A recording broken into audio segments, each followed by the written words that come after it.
Assalamualaikum warahmatullahi wabarakatuh. Tetap sehat, tetap semangat. Tidak bosan untuk mengingatkan di masa pandemi ini untuk selalu memakai masker, menjaga jarak, hindari keramaian, rutin mencuci tangan, rajin berolahraga, dan gaya hidup sehat. Sebagai tambahan informasi, praktisi kesehatan tidak merekomendasikan pemakaian dari masker jenis scuba dan bag. Alasannya kenapa? Karena menurut penelitian, proteksi dari jenis masker ini hanya berkisar 0 hingga 5%. Nah, jadi jika pun harus memakai masker kain, usahakan yang memakai 3 lapisan.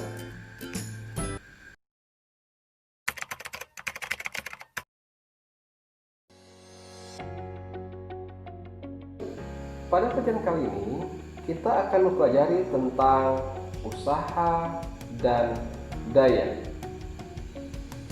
Kita pelajari yang pertama dulu, yaitu tentang usaha. Namun sebelum itu, Bapak pengen mengingatkan kembali tentang gaya. Ada yang masuk tentang gaya? Ya, secara sederhana, gaya merupakan tarikan atau dorongan. Oke, sudah tahu? Nah, ada yang pernah mendorong tembok? Atau ada yang pernah mendorong meja? Kira-kira yang mana yang akan bergeser? Ya, jawabannya pasti meja. Ketika kita memberikan gaya misalnya kepada tembok, dorong tembok, temboknya tidak bergerak. Kemudian kita cobakan lagi memberikan gaya berupa dorongan misalnya kepada meja, dan mejanya bergerak ataupun bergeser. Dari dua contoh tersebut, yang dikatakan usaha adalah ketika kita berhasil memindahkan meja. Kita berikan gaya kepada meja dan mejanya berpindah. Dari contoh tersebut dapat kita buat definisi. Usaha adalah gaya yang diberikan kepada sebuah benda sehingga bendanya berpindah. Baik, kita ulangi. Usaha adalah gaya yang diberikan kepada sebuah benda sehingga benda tersebut berpindah.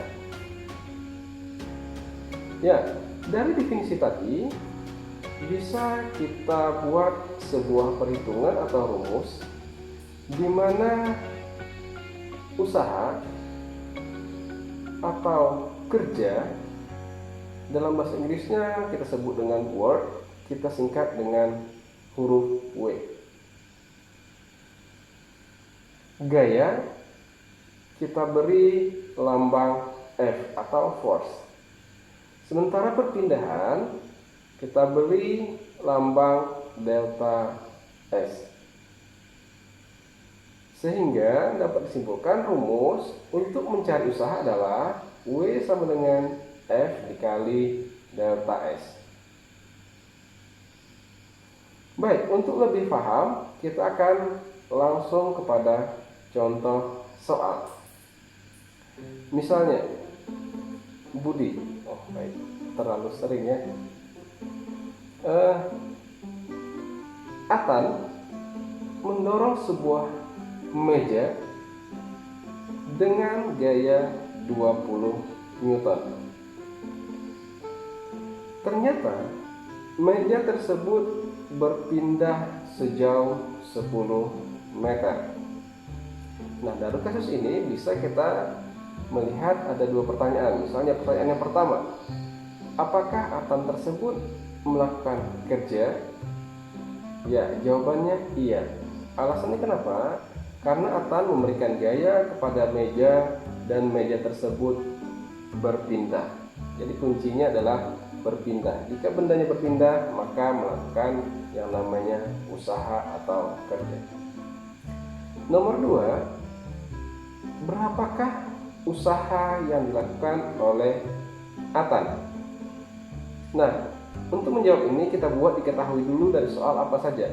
Yang pertama, gayanya, F-nya. Diketahui F sama dengan 20 Newton. Kemudian perpindahannya atau delta TS-nya sama dengan 10 meter. Tinggal masukkan saja ke dalam rumusnya. W sama dengan F dikali delta TS.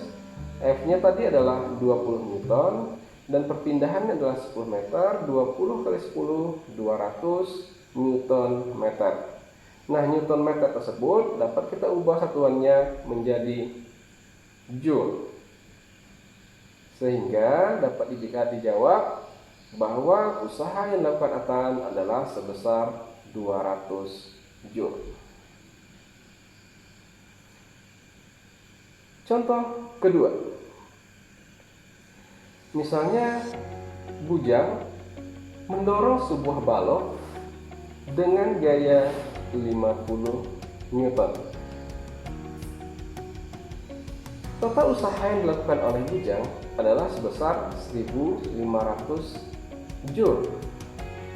Pertanyaannya adalah, berapakah jarak yang dilakukan oleh bujang ketika mendorong balok tersebut? Oke, kita buat diketahui dulu. Yang diketahui adalah F-nya, gayanya sebesar 50 Newton. Usahanya 1500 Joule. Yang ditanya adalah jarak atau besar perpindahannya delta TS.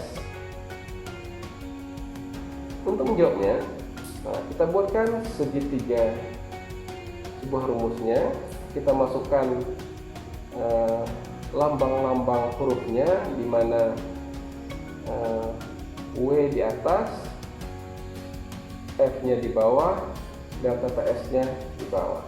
Yang ditanya adalah delta TS atau jaraknya. Sehingga delta TS sama dengan W per F.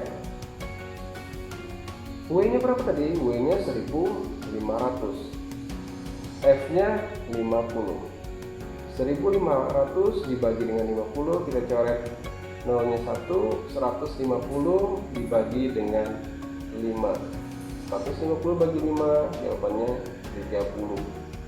Jadi jarak yang sudah ditempuh oleh bujang ketika dia mendorong baloknya adalah sejauh 30 meter.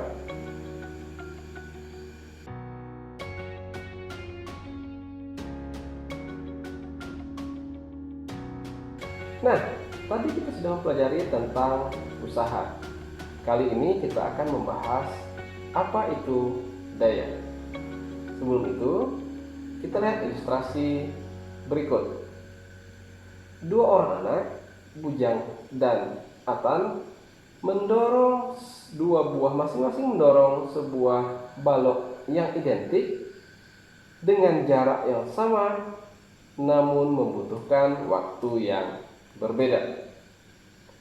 Bujang membutuhkan waktu sebanyak 20 detik, sementara Atan membutuhkan waktu 10 detik. Dari kedua kasus tersebut, maka dapat disimpulkan apa yang membedakannya? Ya, yang membedakannya adalah daya. Daya merupakan kecepatan untuk melakukan usaha atau usaha per satuan waktu. Dari definisi tersebut dapat kita buat sebuah rumus di mana daya kita simpulkan dengan huruf P. P sama dengan usaha W dibagi dengan T atau waktu. Jadi rumusnya P sama dengan W per T. Baik, kita coba masukkan ke dalam contoh soal. Misalnya kita menghitung berapakah daya bujang. P dari bujang sama dengan W per T. Kita ambil W-nya 100. T-nya tadi sebesar 20 detik. Sehingga daya bujang adalah 100 dibagi 20 sama dengan 5 Joule per detik atau 5 watt, di mana satuan dari daya tersebut adalah watt. Kita coba hitung kembali tentang daya Atan. Kita coba samakan, usaha Atan juga sama-sama 100. Tetapi waktunya tadi hanya dibutuhkan waktu 10 detik. Sehingga 100 Joule dibagi 10 detik, hasilnya adalah 10 Joule per detik atau 10 watt. Nah, jadi daya si Atan adalah 10 watt.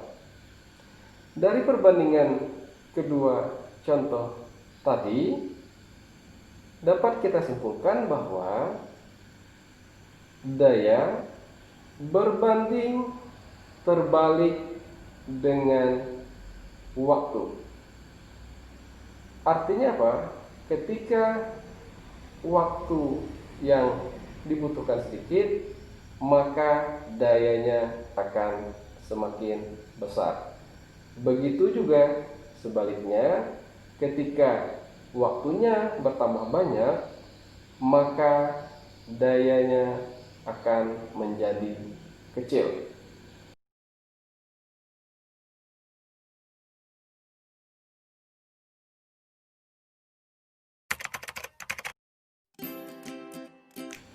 Kesimpulan pelajaran kali ini tentang usaha dan daya. Kita bahas yang pertama dulu tentang usaha. Usaha erat kaitannya dengan gaya dan perpindahan, di mana dikatakan suatu usaha syaratnya adalah bendanya harus berpindah. Ketika kita memberikan gaya, baik tarikan atau dorongan ke sebuah benda, ketika bendanya berpindah, baru dikatakan melakukan usaha. Yang kedua tentang daya. Daya merupakan kecepatan untuk melakukan usaha, di mana rumusnya adalah P sama dengan W per T. P daya, W-nya usaha, dan T-nya adalah waktu. Demikianlah untuk pelajaran kali ini. Mudah-mudahan ada manfaatnya. Tetap jaga kesehatan dan assalamualaikum warahmatullahi wabarakatuh.